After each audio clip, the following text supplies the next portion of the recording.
Hey everybody, welcome back to the Resistance broadcast. I'm John. Thanks for joining us today. Monday show, we're going to talk about the latest in Star Wars news, and there's a ton of Star Wars news going on right now. It is insane. I don't know if we're going to get through all of it, quite frankly, but buckle up because we're going to do our best. But I know we don't have a lot of time because there's so much news to get into. We have a special guest joining us on the podcast that I didn't even tell James and Lacey about. So I'm going to bring him in just a moment. Real quick, we have him via satellite, audio satellite. So I'm going to ask him right now. Mr. Harrison Ford, what's the real name? There's a lot of drama going on about this Rancor and what the name of the Rancor is. What's the actual name of the Rancor? Is it Mushi, Mashi? Is it Patissa? Is it just the Rancor? What's the name, Mr. Ford, of that Rancor? I don't care. Well, there you have it. So thank you for joining us, Mr. Harrison Ford. He does not care, and neither should we. But James and Lacey with me as always. Harrison Ford, big guest. Yeah, Lacey's showing up she agrees with Harrison Ford. She has her donut care mug. James, do you care what the name of the Rancor is? Or are you like Mr. Ford and do you not care? I guess I care. The weird thing was I did the video and I was like, I did our Bad Batch review and I was like, okay, so let's talk about it. How does this change Return of the Jedi? And then afterwards, people were like, it's not the same one. And then also somebody pointed out that the people working on the show kind of had the impression, the writers and stuff had the impression that it was meant to be the same one. So I'm like, I don't know what's going on. That's obviously where the conflict came from. And so at the end of the day, I don't really care which one they decide, but I kind of care that there's like a mix-up. And I think that's kind of interesting that there isn't really a great answer. I have been able to spend as much time on like Twitter and stuff. So when I do like get to check in and find out hold it to your other camera. Let me see so I can see it. Oh. There it is. So when I get to like check in and find out what the latest drama is, I get it all in like one quick, like, here's what's been going on. I didn't even know that was going on. I had a lot of stuff on myself this week. I didn't even know that was such I just saw Rancor pictures all the time and I was like, this is wonderful. I love Rancors. And I had no idea that there was drama about it. I laughed so hard when I found out people were fighting and upset over the name of the Rancor in Return of the Jedi. I didn't see anybody upset. Mark Hamill doesn't know the name of the Rancor, and he's the one who killed it. So who cares? I know it as Roxy the Rancor, which is the one that travels around all the conventions. Here's the closest I got to upset that I saw was people that like knew that the Wikipedia said this or knew that the Rancor was named in Aftermath or whatever, but then seeing other people online and being like, oh man, Luke kills this Rancor and blah, blah, blah. And then being like, that's not true. And I could feel people being like, oh, this is just false information spreading around. And I can only type fast enough to tell everybody that's not the same one. There's way more dumber false news going around. Like once again. No, for sure. I forget what site it is. They're like, George Lucas is buying back Star Wars. And I'm like, how old is George Lucas going to have to be for people to be like, he's probably not buying back Star Wars? Like, he's 77 now. He's not like, he did not pass go. He did not buy Star Wars. Last year, the rumor was, and I did a rumor and theory review on it, and I'll fire those back up again when the news is piping, but it really isn't. I was kind of kidding at the top. But last year, it was that he was taking over Andor and rewriting that. And he was shooting in Ireland. Remember that? Mm-hmm. Oh my God! Leave him alone. No one cares less about Star Wars than George Lucas right now, if we're being honest. Mm-hmm. He probably has to go out there because it was a part of his sale contract. They're like, we need 4 appearances a year, George. Get your best white sneakers and hit the road. So Lacey, what's going on with you? You excited? We're going to talk a little bit later in the show about Celebration, but you did. You handled a lot of the booking for us. Oh yeah. Took care of business. I'm our for Patreon's TRB, concierge. Oh, I meant us, just unofficial us. But yes, TRB concierge. Yeah. I was joking with myself because I'm in my office by myself that I am a concierge. I was like, I should make business cards I mean, we should at Michael least Scott add it thinks- to our benefits on Patreon. Yeah. I like doing it like though. a So lot of people ask me like, what's the deal? I'm like, I enjoy doing it. I enjoy helping people, and I enjoy like hacking, but not really hacking, but like figuring out the quickest way to do things is like my jam. Well, speaking of Patreon, we did unveil a new tier called the Spice Runners. And I kind of want to, I don't know when we're going to normally do this on the show, but I want to kind of give them a shout out right now. Because we had 5 people sign up at that tier. Crazy. And it's just amazing. It's the VIP concierge service, I'm telling you. That. So a big shout out to our Spice Runners in the Resistance. We have David Probus, Neil Shaw, Double C, aka Chris, Ryan Wara, and Kendall Gelner. Yeah. Very amazing, you guys. And I can't wait till we can dive into all the stuff that you're going to be able to do with us over on the Patreon side of things here in the Resistance space and in person and a lot of stuff. So also, very excited. It's early, Thank you so to the Spice Runners. We're, John joked that we're at like 3.5 right now on Patreon. We're always coming up with ideas of how to like add new things, change things, more offerings. So Phase 3.5. yeah, I'm sure 4.0 will come around. It's like Apple with all the updates. The phone's now blue, It's interesting. Yeah. I almost think we put more into our Patreon than we do just the normal show. Well, I think the normal show has been fairly set for a long time. We're like, okay, that is what it is. But then all of our ideas and cool stuff that we do, I feel like it seems to base around like Patreon or some, how that stuff. But we good like time to give join. back. So real quick before we dive into the news, because there is some cool stories to talk about for sure. If you're watching on YouTube, we appreciate everyone who realized, I haven't been liking the videos I'm watching. I'm not liking them. Just do us a quick favor. If you want to hit pause and hit the like button, or if you can multitask while you're watching and hit the like button, the little thumbs up thing that looks like this, hit that. Helps us out a lot. And if you're not subscribed to the channel, that's free too. Go bing, subscribe, and we appreciate that. Yeah. And for our audio listeners, they're like, all right, enough. We don't care about seeing We your love faces, you, so though. we're just, yeah. Well, our audio listeners certainly are our biggest audience, Yes. and we hope we sound wonderful to you out there in podcast land. And you're also the crowd that gets the full version of our theme song. I wonder right? if So when that's they what finally, so like you're an audio listener and you listen for a long time, and then you finally like take the jump and go to YouTube or attend our panel at Celebration, if they ever think they don't look like they sound. Like sometimes you like do that where you hear someone on a podcast or you like talk to someone on the phone and then you meet them and you're like, I wonder if someone's thought that about me.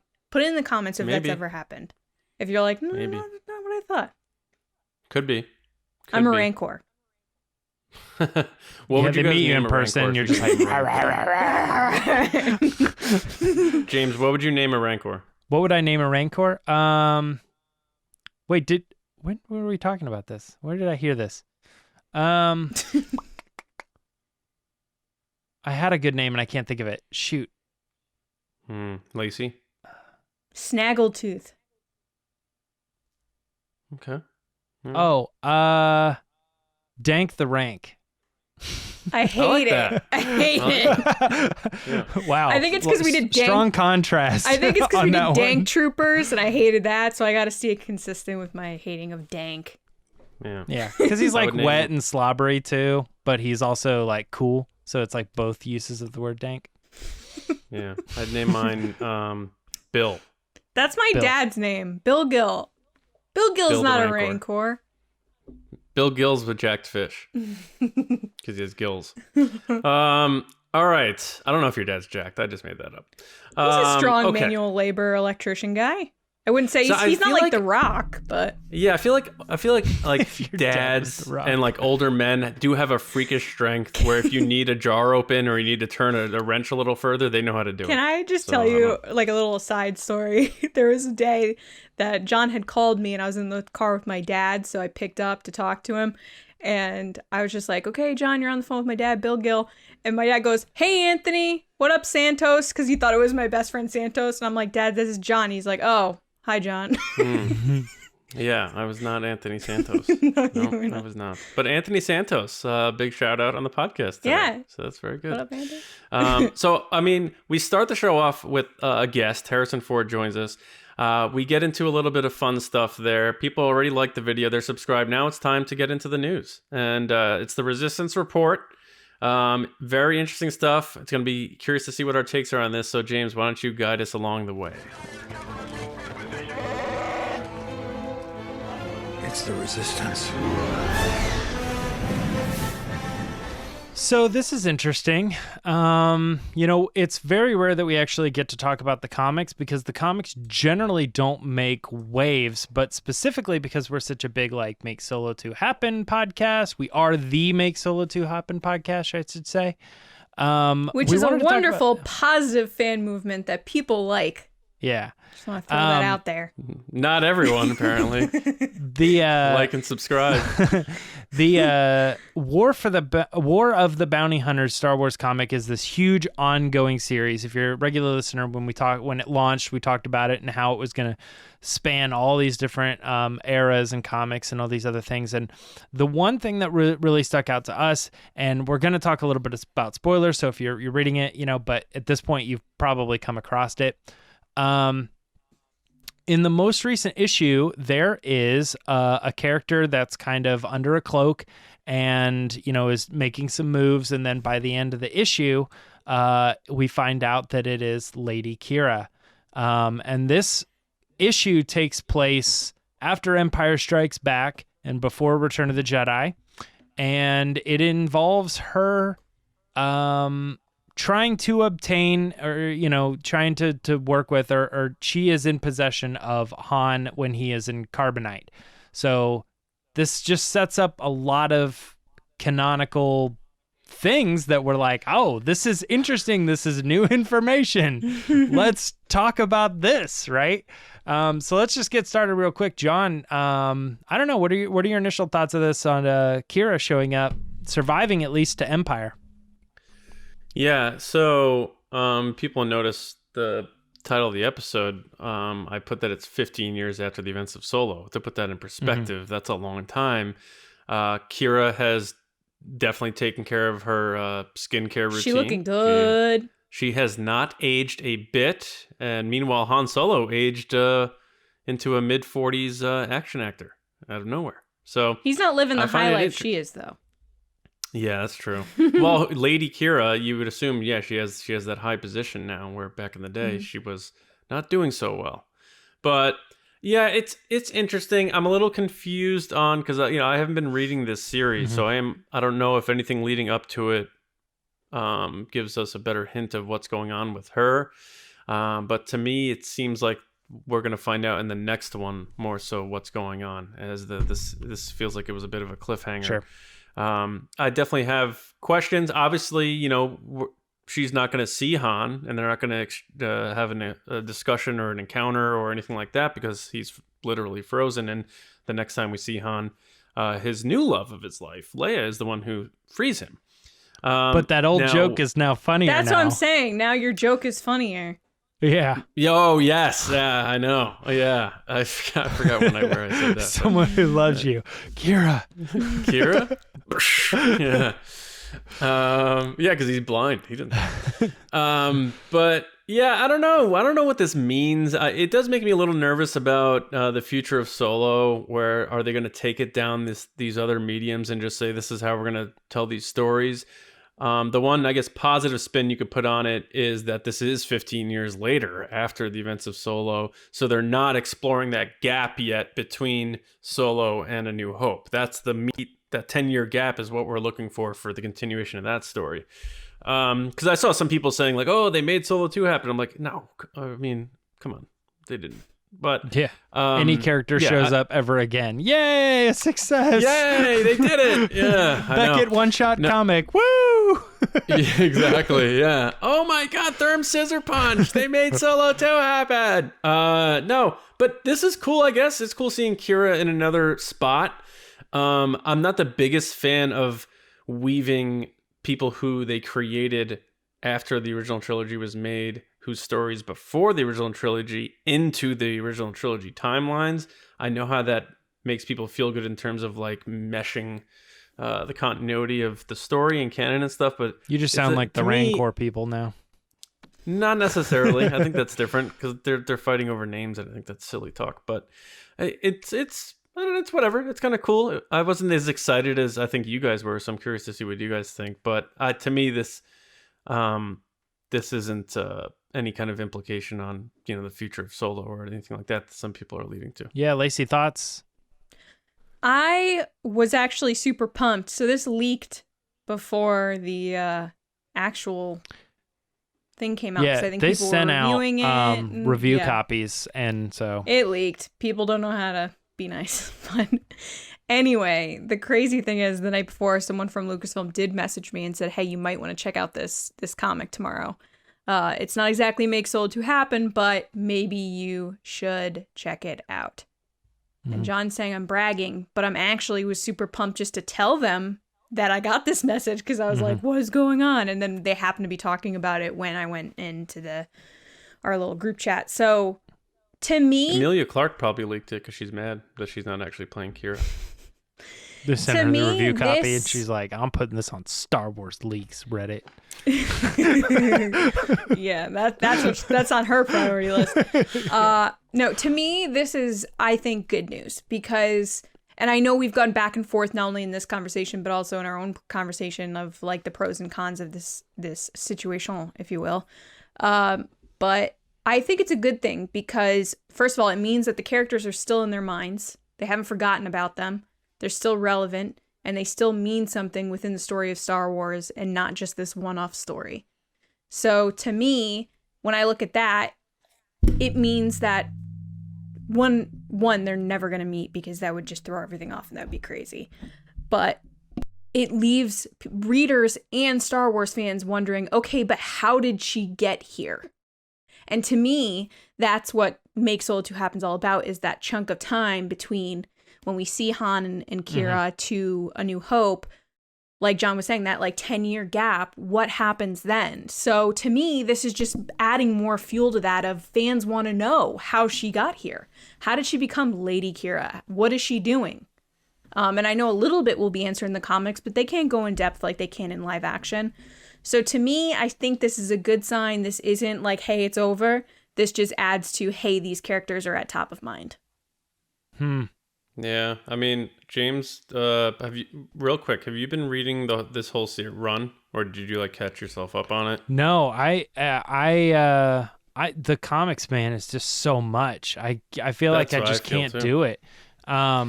There's just constantly like so much stuff coming out, and the other thing is like I'm having to do the books and stuff, and there's pressure to get through them all because I have to read all of them, and stuff. So it's like anytime I have free time, it's like I can't do the comics. I want to though, man. I mean, like this stuff looks really cool. I just figure we know when and how Maul dies. I assume Qi'ra was just still with him up until that time, and this is still her via Crimson Dawn, and he dies and she takes over. So yeah, well, that was one of my points too that I was gonna make, was that No, not exactly. But we saw the Clone Wars happen, and if you wanted the Clone Wars to continue, they did Rebels, and in Rebels you got Maul, and everybody's like, oh no, this is not really what we wanted to see or whatever. But they told his story later down the line, and then they came back after Rebels was done and told the continuation of his story from Clone Wars. So it's almost like, you can tell what characters are doing later and then come back and revisit a sequel. It's still very possible. I think that in some cases, this is kind of just a problem with Star Wars. Not like a problem like they need to fix it, but just like an inherent problem of telling stories all over the place, is that we now know that if they make that a TV series or a movie, Make Solo 2 happen, they make it, and Qi'ra's in it, we know she doesn't die. So that takes away that tension. Whereas like right now, last week, they could have done it and we would be like, we don't know how this is going to play out. She could live, she could take over, she could become the villain, she could die. Yeah. It's like the Mandalorian, knowing that the Mandalorian shows up Didn't later. I say that last week when we were talking about Qi'ra or something like that? I'm like, I bet if they make she's gonna die. Was saying, you said someone was saying, I want a Qi'ra show, and I'm like, be careful what you wish for, because they're Emilia Clarke fans and they were sad she died in Game of Thrones. I'm like, she's gonna die in this thing because she's not around for the original trilogy. A week later, they're like, here's a comic John. with Qi'ra in it. I'm like, oh, okay. But yeah, James, that's a great point, man. You're right. That takes away all of that potential drama. Whereas Han, Lando, Chewie aren't dying because they live on. You had other characters that you could kill off and keep the suspense, and now you have to cross her off the list. That's a great point, dude. Yeah, I mean, people have said that before about a lot of things where they say, well, if I know if the character lives or dies, then I don't want to see it. I don't really care. And I'm always like, personally to me does not bother me. It never has, because I'm like, when I go into a James Bond movie, I know James Bond does not die in that movie. There's so much more to the story that I want out of it. I want to see the action. Another day. Yeah, it's a different day. But no, I mean, and I want to see the villains, and I want to see how the tension rises, and I want to see what trouble he gets into, and then how he gets out of it. You know what I mean? It's like, and that also sums up Han Solo, doesn't it? I want to see the trouble he gets into and how he gets out of it. And so, I mean, whether characters live or die is not really a big deal to me. I still absolutely would love to see Han and Chewie and Lando and Darth Maul and Qi'ra and all those characters we know live. So it's, I mean, Jabba, Boba Fett, Enfys Nest. Yeah, we don't know Enfys Nest lives though. Good. No, I know, but you said you want to see them again. Well, I was just naming characters that we know live.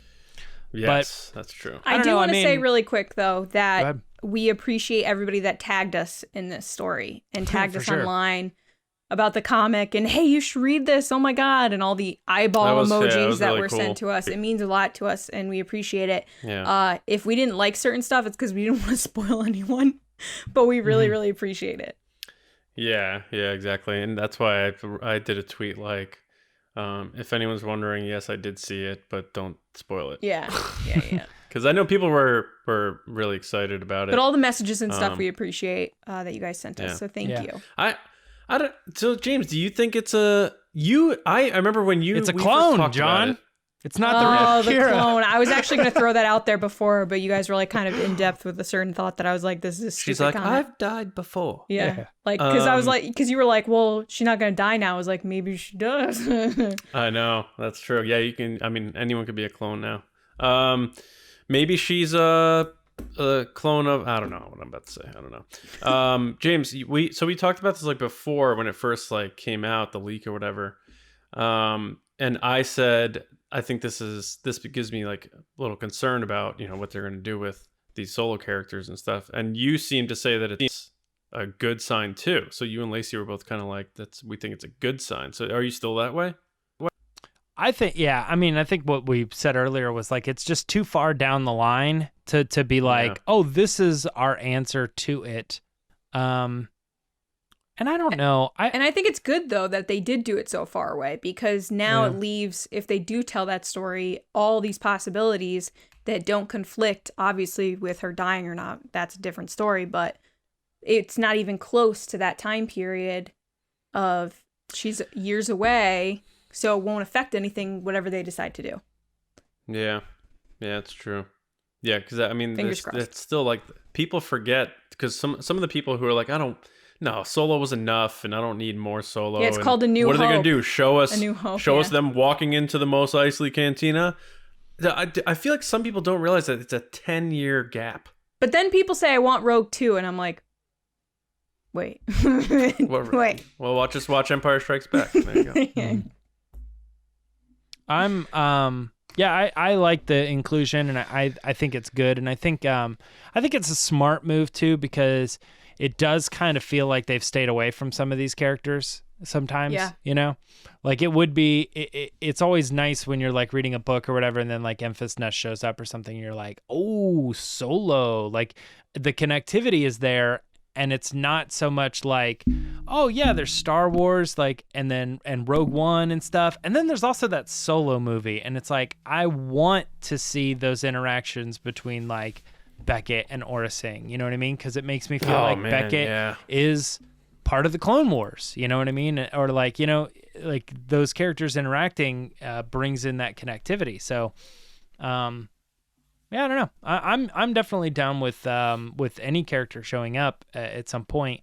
And I don't really think, I mean, I might be wrong on this, and I'm probably going to get a lot of comments here, but I don't really think that Lucasfilm has yet to really be like, we want to see more of this. And they're like, nah, feed it to a book, you know, or feed it to the comic or whatever. I don't feel like a comic has yet to really been like the answer to, we wanted this to be cool and then it wasn't very cool or people didn't really like it. So we're just going to like, whatever, wrap it up and throw it out to smaller media, you know, an article in a magazine to wrap that story up or whatever. Unless you're Phasma. Well, like even then though, I don't feel like people were like, we need the Phasma movie. You know? Sure. I think they just were like, we'll introduce some of these characters, and then we have a lot of these characters' backgrounds if you're interested in these books. It hasn't been like the answer to something where they were like, we want to introduce Phasma. We hope that character is going to take off and she'll get her own TV series. And then when it was kind of lackluster, they're like, nah, we'll just do a book instead. True. You know? One good example of that is Vader. I mean, think of like they could easily do live action Vader stuff that all these comics are covering, and they're telling in that medium, and it's obviously not because Vader's not popular, so they just like utilizing that type of storytelling for those certain types of stories, I guess. And you know, whether you disagree or agree with it, I potentially would have loved to have seen Vader stuff. You know, this going hunting down Jedi in live action. I think that'd be a very provocative, very impactful, awesome series or movie. And it probably would have made $1 billion. But what do I know? But but they want to tell them in the comics. So I think that kind of proves your point, James. Want to move on? Yep. From Qi'ra? No, we don't want to move on from Qi'ra. I mean, never. But yeah, it's in the past. What? What the? Whoa! Who is that? That was Qi'ra after smoking. Ray's like up here, and then it's in the Qi'ra's past, like, honey. Patty Jenkins' directorial Star Wars debut, Rogue Squadron, might be seeing a new production designer, and this is kind of a rumor. We're kind of basing this on the Ronin, whose writer has a repeated, proven track history that's pretty good. But the story here is that Aline Beneto is coming to work on this movie specifically because she has worked with Patty Jenkins before. She has a lot of pretty good credentials in other movies that she's worked as well, specifically the critically acclaimed Amelie, I don't know how to say it, but I see it everywhere. Amelie, there you go. Yeah. She is a French production designer and pretty good at what she does, according to Patty Jenkins. So she enlisted her to come into Star Wars. So, Lacey, what do you think about this get? I don't know. I mean, it's not surprising. Again, it's a rumor, so we're not really sure, but it seems logical that this would be a choice for Patty because she's worked with her, Aline, before, which, by the way, I love that name. We see this a lot. It's pretty good. No, Aline. We see this a lot in Hollywood where people use the same people over and over and over again, and people have preferences on projects that have gone well. It's just kind of like a comfort thing. So she did a really good job on Wonder Woman. Why wouldn't you bring her to Rogue Squadron, which is very obviously another war type fantasy film? It makes sense. So am I pumped about this choice? If it's true, sure. I love it. It's great. John, what are you thinking? Yeah, I don't see why not. I mean, I liked Wonder Woman. I really didn't like Wonder Woman 1984. I still haven't seen it. I feel like such a bad fan. 84? I mean, yeah. It's try to go into it with an open mind, because I know a lot of people really did like it, so I'm not trying to make people feel bad. I'm just saying I personally didn't like it very much. But that has nothing to do with the production design, though, because there's plenty of movies that I didn't like that I thought were beautiful. So I think actually the production design and how they were able to capture a 1980s vibe with that, like, while doing it subtly, while not making it like those like throwback, like too obvious things like Hot Tub Time Machine, they made Hot Tub it. Time Machine though. I do too, but in a different way. Though. That movie is so ridiculous. Everything so was good. an 80s cliche joke, and like, oh, the Pepsi, the can has the logo in the middle, and like everything was like, just like in your face. Whereas the Wonder Woman thing, like the certain color tones they used and sets and stuff, I think they did a really great job, and that's all down to the production designer. So, and the fact that she balanced that out with the stuff she did for the first Wonder Woman. I didn't see Amelie. Lacey can say it. Amelie. Yeah. Amelie. It's like Emily with an A. Amelie? It might be Amelie. No, I bet. Anyway, I didn't see that. But I liked, what she did for those two movies, and I agree with Lacey. A lot of people like to keep working with people that they're familiar with and they know they have good rapport with, because sometimes it can probably be a real scary venture to get into something, especially as big as a Star Wars movie, and do a first-time collaboration with somebody that's so important to the movie, like a production designer. So maybe it was, and again, we have to state it again. You both did, but it's a rumor, so who knows? But if it is true, it would make sense for them to do that, like Lacey said, because it's, directors do like working with people they've worked with in the past. A lot of people do that. But I especially think because this is a Star Wars situation where maybe even they were urging her to, if you liked working with that person, we liked how that movie was shot, let's do that, especially with the recent track record of a lot of the production disasters of the Star Wars movies that have come out. So I guess it'd be pretty cool. We'll see if that comes to fruition. I'm more interested to see who's writing this movie, right? Which was supposed to be an announcement she was going to reveal. Not too long after the project was announced. That's how Patty Jenkins put it. Like, we're going to wait a little bit and give them their own announcement. Well, it's been a long time now. It's been 6 months, and we're not sure who's writing this thing, and the movie comes out. Wasn't it announced at 2 years? So like next week, right? Comes out. Yeah, right. I mean, it is still 2.5 years away, but I mean, come on. By the way, I really wish that when you were talking about the production design and you were just like Hot Tub Time Machine. Yeah. I really wanted like the close up as you were saying it. Hot Tub Time Machine. That's one of my favorite parts in the trailer. Is when he's like, Hot Tub Time Machine. Oh, Craig Robbins. Clark Duke? Or who? Oh. No. Yeah, it was Daryl from The Office. Yeah. Dink and Flicker. Paper That's what I would name my people. Rancor. Dink and Flicker. Dink and Flicker. I taught him some phrases. Think and Flicker. I like when he does the Black Eyed Peas song, and he does it like in a band kind of way. Yeah, it's like, oh, this is cool. He does a pretty good job. No, every time I hear a story like this where it's like so-and-so is bringing back someone that they've worked with before, my immediate reaction goes to, I just start thinking of like all the actors, So I hear she's bringing back her production designer, but would she be as bold as to bring in Gal Gadot and what about Chris Pine? Yeah. And I mean, it's not crazy to think, one, or maybe both, but I don't think it's crazy to, some people that she's worked with in the past as far as like actors. I started thinking about the Rian Johnson trilogy too. Like if that ever happened, would we get like Chris Evans, and stuff. And I was like, oh, I worked with them here. That could be really cool. And Anya de Armas, like I'd love that. Well, he likes the same people. He likes Ryan Bergman and who's the director of photography that he likes? Steve Yellen, I think. Well, JJ too. You know, with Chris Terrio and all this. So, I mean, he never worked with Chris Terrio before, I don't think. Didn't he? Am I wrong on that? Yeah. I think so. I might be wrong on that. I thought he had. But anyway, yeah, I JJ likes your boy Giacchino.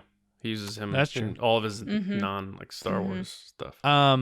But yeah, I mean, there's not a lot to say about this. The production was fine. Another one, Pan too. I remember Pan. It was like really like beautifully shot and stuff. Like I don't think it was like a great movie, but I know that like it was crazy, like the sets and stuff they did with it, which is really cool.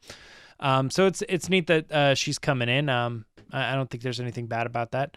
But like I said, I just go to the actors. I go like, ooh, who's she worked with that she's gonna bring in? If she's clearly bringing in other people she's worked with, let's see where it goes.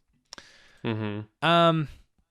Anything else about that before we want to talk about our last thing really quick, which is and you know, hey, we've done this over and over and over and over again. I don't know. I think Andor needs to do a production designer. How many sets are there? Yeah, because you know, we just want to touch on the story that, you know, we see another building of a second set over at the Scottish Highlands, and this is of course for Andor. So let's repeat all the things we've said a million times. The more pictures we see, the more realization that it's a really big budget. They're taking this seriously. All the same stuff. But hey, if you guys want to go check it out, StarWarsNewsNet.com. You can check out the pictures. You can read a little bit about the articles, maybe get a little bit on the time frame of when all this stuff takes place. James, might start to get a picture. If I may. If you may. If you are a location in the United Kingdom, and Andor is not filming at you, are you even a location? Do you even land, bro? Do you even locate? You guys are so dumb. Oh my god. Really, honestly, this might be one of the shortest Resistance reports we've ever done. That's it, guys. Those are the stories. Lacey, Star Wars, give us news. Yeah, let's talk a little bit They're about. Like, nah, we want to see you go under. Let's talk a little bit about what we got going on at Patreon. Yeah, so guys, it's time for the Patreon pod race.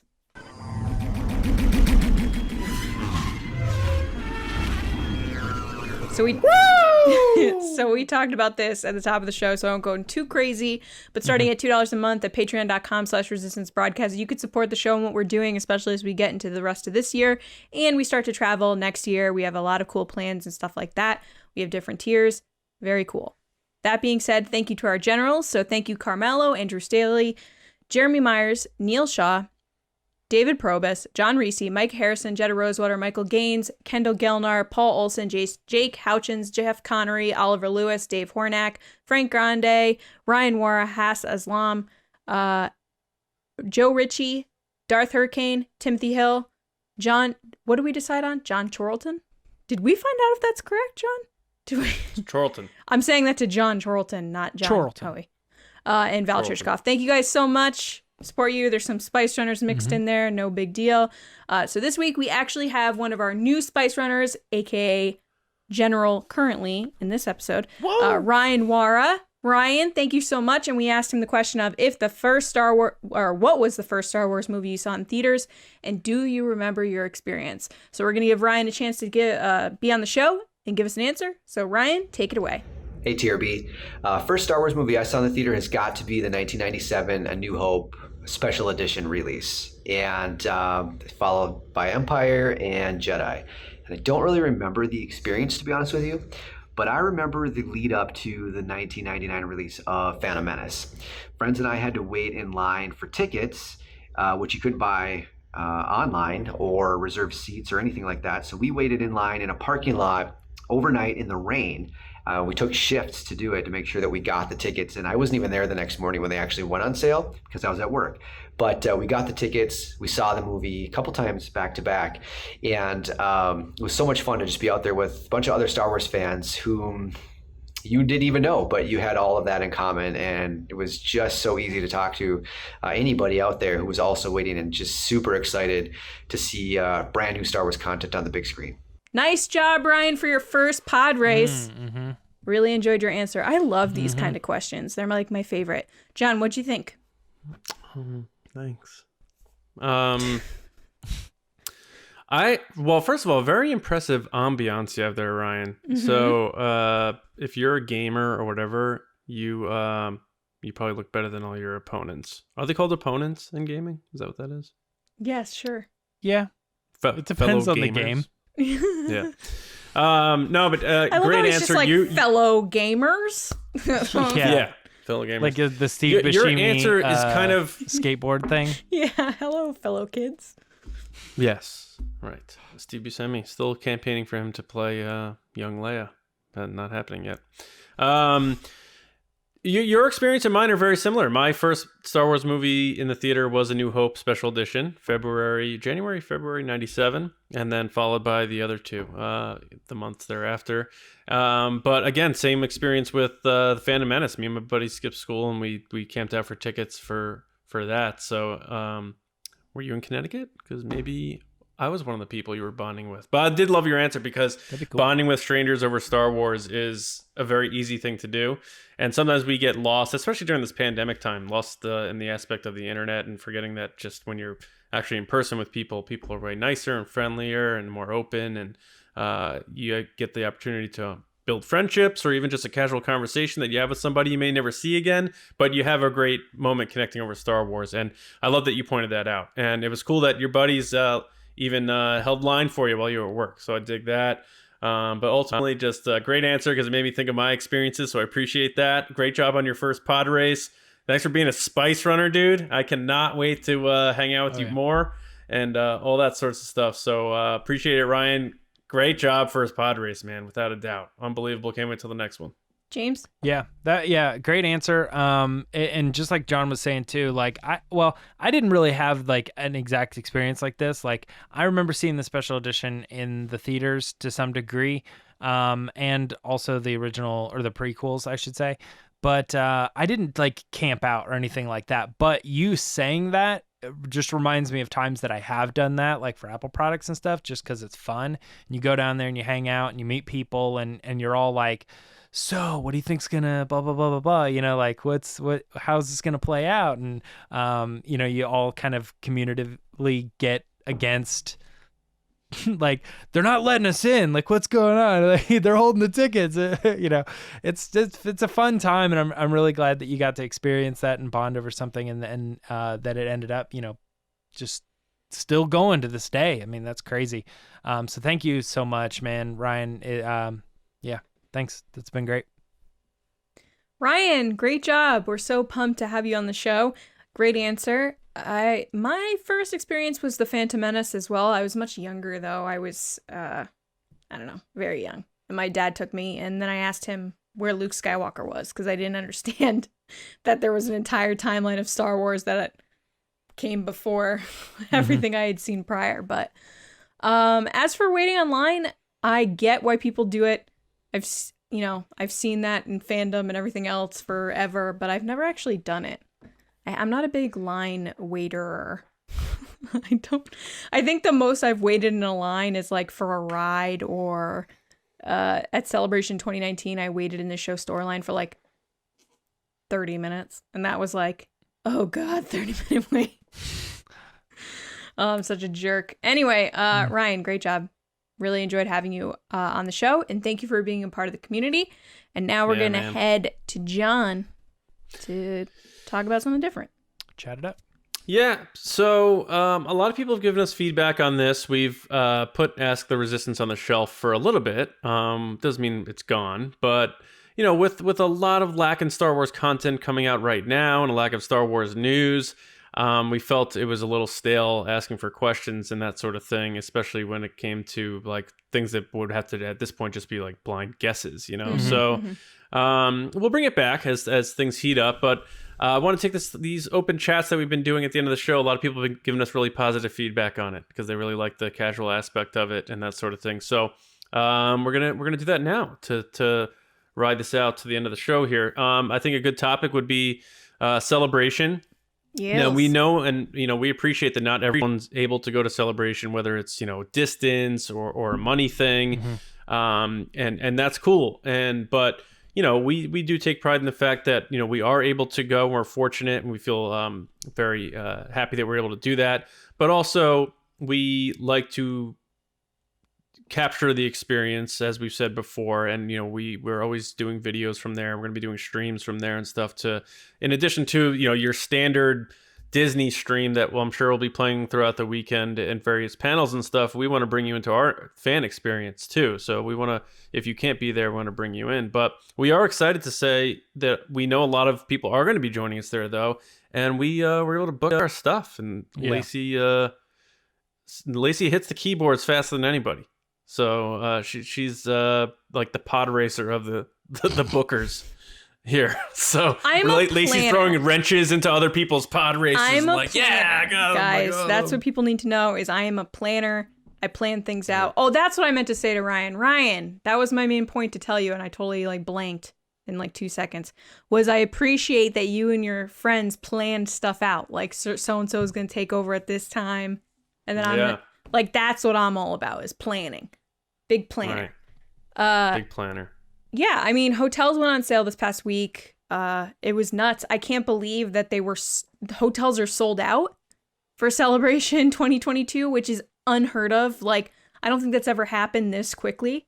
It happened, I think, in the course of like 4 to 5 hours. Like, that's nuts, especially because they were going to put them on sale to the general public. This is only ticket holders. Now, I do believe that some people got in there that didn't have tickets, and that's perfectly fine. Doesn't bother me whatsoever. But it's insane. It's really, really crazy. And like John said, we're super, super lucky and pumped that we were able to get in good hotels and be around a lot of our friends and you guys. We can't wait to meet so many of you. It's going to be so crazy because, you know, we did the show in 2019 and now we're going into 2022, which is 3 years later. And we've made so many more friends online and people in the community that we've never even met, but you've engaged with us every day or every week. And we're finally going to get to meet each other. And that's so fun. That's so crazy. Yeah. I think they booked up so fast because of that element of people realizing, like, you know, we can't take life for granted. And we got to, like, maybe it is expensive or maybe it is going to be a big deal and getting off work but and going people haven't stuff, traveled but, like, for 2 years. Yeah. Life's short, and like who knows what's going to happen. And look what like was just taken away from us for and what I call a very long time, what felt like a very long year. And we were supposed to have Celebration last year and it didn't happen. I feel like that understanding fuels people wanting to be there next year. And I know there's a lot of restrictions and stuff still in place, but I think by next year those are going to be lifted. Yeah, because a lot of questions have been around the masks and you can't wear helmets and around like Disney and stuff because Disney still does that like reservation thing. Yeah. That's a year away, guys. I think a lot of that stuff's going to change a year from now because you already have stores and stuff that don't require masks if you're vaccinated. Yeah, I've been going into a lot of stores and like surprised that they're like, no, if you're vaccinated or fully vaccinated, you know, it's optional. And I'm like, this still feels strange now. Like you're doing something wrong. Yeah. Yeah. It feels like I'm the person who was not wearing a mask when everybody was, you know, right. In a strange way. So, yeah, actually, it's funny. I went to a place where the night I walked in, I was the only one I was not wearing a mask. There was no one there. And then as people gathered, they were all wearing masks and I looked like the crazy one. So I put mine on. All right. Okay. And then the very next day, the same people, I got there and I was like, oh, I'm prepared. I put on my mask. And when I got there, nobody was wearing a mask. And I looked like the crazy one. We're in such a weird period where it's like, if you go into a store and you're not wearing it, people look at you like, how dare you? But then if it's the other way, like you said, like then you look like you're in the wrong. I don't want to get this into like a whole mask discussion. No. I just, yeah, whatever the rules are, I think it's going to be better them. a year from That's now. all. That's what I'm saying. Yeah, I do and too. I think I do too. It's going to be better in the sense of you probably won't have to wear a mask. You probably can wear helmets. Like you're going to tell all those 501st guys they can't wear their helmets. Like this is their Super Bowl, and I've had them tell me that in person. Like this is our Super Bowl. That would be the 50 worst if they weren't able to wear their helmets. It is funny. I wonder how many people, and maybe if you're one of them, you could throw it in the comments, but how many people just saw stimulus checks as like, I'm not spending that. That's celebration. Like I'm putting those towards that because I don't normally go, and that is money that can make that happen. I was bummed I wasn't going to get to go this year, and now I feel like I have another opportunity because I have, you know, the government's kind of giving me some money to maybe make something happen. So I wonder how many people are doing that specifically for celebration. Also, don't be surprised if the reason why we're sitting here right now and one of our stories was that Andor is filming in Scotland and there's a photo of like a stack of paper or something is because they're loading up and they're saving for around that time to just be like... Unload. Yeah, here's like you want the Star Wars information. I know, Celebration hasn't been big with major announcements necessarily at Celebration, but Yeah, they have. Not last time. Starting in 2015, yeah. Yeah, but not last time. 2019. Last time it was the biggest thing was probably like Mandalorian stuff. Well, the and trailer episode. Yeah, but that's not an announcement. That's here's content from something exists. I'm talking about here's a new movie we're making. Yeah, like the D23 Ewan McGregor thing that happened there. Yes, it didn't happen yes. at yeah. Okay. Like the Rogue One announcement. Like if they announced a big movie like that at Celebration, which we have speculated that we thought they were doing that with Patty Jenkins' movie because it was this big trailer thing. I would say Rogue One is the last time they. Yeah, Rogue One is the last time they did do that. And that was 6 years ago. That was 2015. Yeah, they announced that and it was a big deal. It was like, so I'm just saying, like, and obviously my heart would absolutely break in the best way if it was like a solo series, of course. But if they any kind of imagine cool, that reaction video, man. Oh boy, yeah, John would be like a baby crying. It'd be and it'd be real too. But it's funny, like that, being on that show floor just for that trailer was such a great experience. Imagine being at like somewhere like that and they announce something like just freaking incredible, no matter what it is. Just, people will be hugging strangers, like why you do Star Wars Celebration. I'm giving out a lot of hugs, and I don't hug. It doesn't matter if you're a Raylo. It doesn't matter if you think this person should be that or that or that. You're just like, Star Wars, I can't believe and it's just like this communal amazing thing. So maybe they're loading up and they're like, we're gonna make this the best celebration possible to show that not only are we back and we are still a big franchise, but like we can do things beyond the sky, like after the end of the Skywalker saga, and still like hit our fans right in the chest. It's funny because I was sitting here thinking, like, you guys are 100% right. It's the live action stuff that you're describing. I was trying to think of like other things.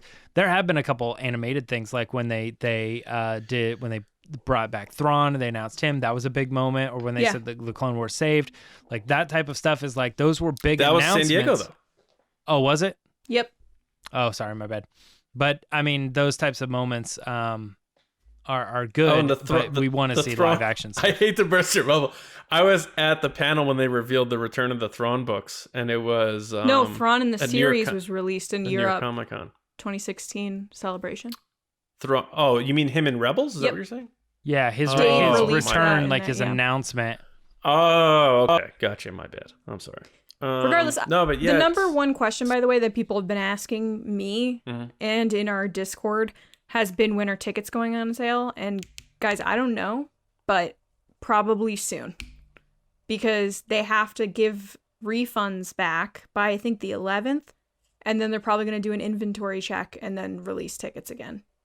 They're not going to hold on to tickets. Trust me, they're going to sell the tickets if they can sell them. Yeah, we're going to have to find out, like, when we're gonna have to, like, I assume reapply for all the things we applied for. It's like deja vu. You're doing everything double. And we had some like people, I don't want to get too much into it, but people had asked us to do some things, and I wonder if they're still doing stuff. It's gonna be very interesting to see what shakes out, because it's the same location and same amount of days, I think. So I'm still planning to go to In-N-Out. I'm excited to go to. I'm excited to go to. In-N-Out's first night. You gotta go first night. Yeah, get an Uber. Well, we had a big conversation on our Admiral General and Spice Runner call on Thursday about favorite burgers and stuff. So that made me hungry for one. Is your favorite In-N-Out, John? No. I was gonna say, I thought you didn't really like it when we went. You said it was okay. No, it was a little overrated. I have a hard time saying my favorite burger. I think my favorite burger, if it had to go by a chain type place, would be Five Guys. Oh, me too. Oh, Five Guys is so good. But I just want to go to Disneyland. Like, I think Disneyland's amazing. I can't wait to go with you guys. It's going to be my first time ever at Disneyland. I've been at Disney World a lot, thanks to my dad used to work for Eastern Airlines, and we got free flights. But I haven't been to Galaxy's Edge yet. I'm really excited to go to that. I assume that's going to be my first time going there. So I think it'd be fun to take pictures by the Falcon and do all the stuff everyone has done wearing our T-shirts. Now I'll get to go wearing one of our T-shirts and do it. What? I just think you're like, I think it would be fun to, like take pictures like in front of I already have plans in my head. Obviously, that would be fun. As the planner, I'm already thinking of things that I know each of you are going to want to do. John's definitely got to go on the Indiana Jones ride. You have to. Oh, they have a ride? Indiana Jones ride? Yes, you have to. Oh, they made a movie out of that ride? I knew that was coming. I knew it. I knew it. Matterhorn, I felt was really jerky, and I'm not a big fan of that, but some people do like that ride. But then Guardians of the Galaxy is amazing. Avengers Campus will be open by the time we go. Yeah. Avengers Campus, that's going to be a big one. But to me, all those rides that you just mentioned are not Disney World rides. So... Yeah, Matterhorn, Indiana Jones. And the Guardians of the Galaxy, is all that different, stuff, all that Avengers stuff. The Cars ride, you'd love the Cars ride. It's so fun. Pixar Pier Pixar Pier's a different park though. Right? It's California Adventure. It's like across. That is what I'm saying. It's all part of that thing. So we might not go there, but yeah, you can. You can get a ticket. For both parks. You can just go over. Mm-hmm. Oh well, I mean, I'm saying we could. You walk out, go across the plaza, and then walk right back in. Yeah, I know. If we're going to Universal, though, you'd have to buy special tickets to Islands of Adventure, so we might not do. You know what I'm saying? Oh yeah. Yeah, we no, might. No, we're not, going. But We're doing both. We're California? doing it. All right. We're gonna bring Elliot. He's gonna get us on everything. It's gonna be amazing. All right. He doesn't know that. I hope he's listening to this. Elliot, you're getting us on. He said he listens to every episode twice, actually, which is weird. I thought it was weird. He said twice. There's no way he listens to that. There's zero chance. I really want to go to Club 33. Like, that's my life mission, but I don't know if I'll ever get to go. You want to what? Club 33. I don't know what that is. It's like the secret Disney lunch club. Nothing like going to a lunch club. It's like super secret. You have to be famous or like a club member or. I just want to find Affleck and J-Lo and see if they're still together by that point. Last time I was in Disneyland, I missed meeting Josh Gad by a minute. Darn. Yeah. I mean, I would be kind of bummed, but I was pretty bummed. What would you I don't say? care. What do you say if you meet Josh Gad? What does that conversation go like? I don't know. So here's the story. I went on Splash Mountain. I was with DJ Elliott. We went on Splash Mountain, which, by the way, that Splash Mountain is not 2 rows. It's 1 row, individual row. Yeah. Is it still even Splash Mountain? Yes. And you get soaked because it's individual, like wave over you soaked.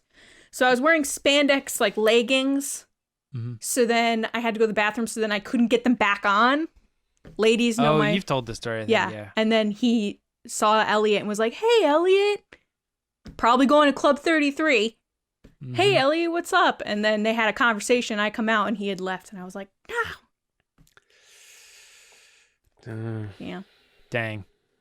It's too bad. Spandex. Josh Gad. Never again wearing wet spandex to a Disney park. I don't know why I said that. They weren't wet when I got there. I think that's a good way to end the show. Sure.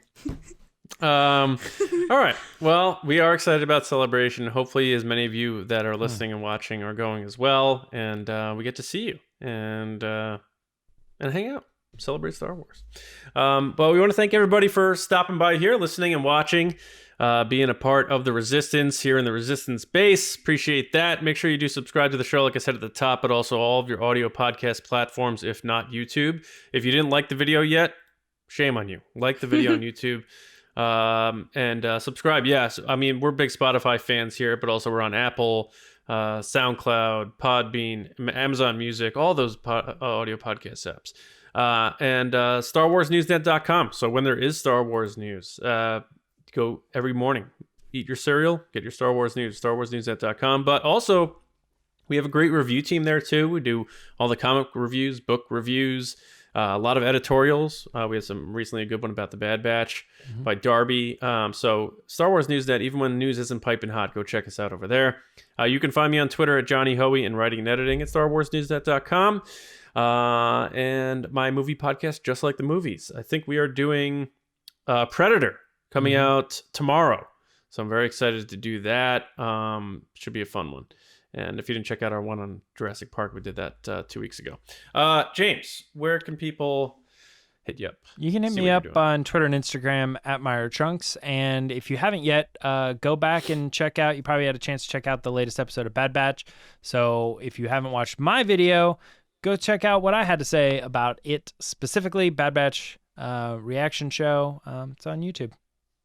Nice. And James gets up bright and early for those. Oh, Lacey. It's dark and early, actually. People can find me on Twitter and Instagram at Lacey Gilleran. Loving celebration, giving tips leading up and stuff like that. Being a consigliere. What? Consigliere. What does that even mean? You ever see The Godfather? No. Watch The Godfather, please. Nope. God. Basically. All right. Well, we'll be back on Thursday where we are going to do our quarterly edition, summer edition of the State of Star Wars. Ooh. So we haven't done one since the very beginning of spring. Now it is time as we enter summer to do our next version of that. So we're excited to kind of have that chat. It's more of like kind of like we were doing here, but focused on Star Wars specifically. And we'll see what comes of it. But we hope everyone has a great week. And we'll see you Thursday morning right here on the Resistance broadcast. See you around, kids.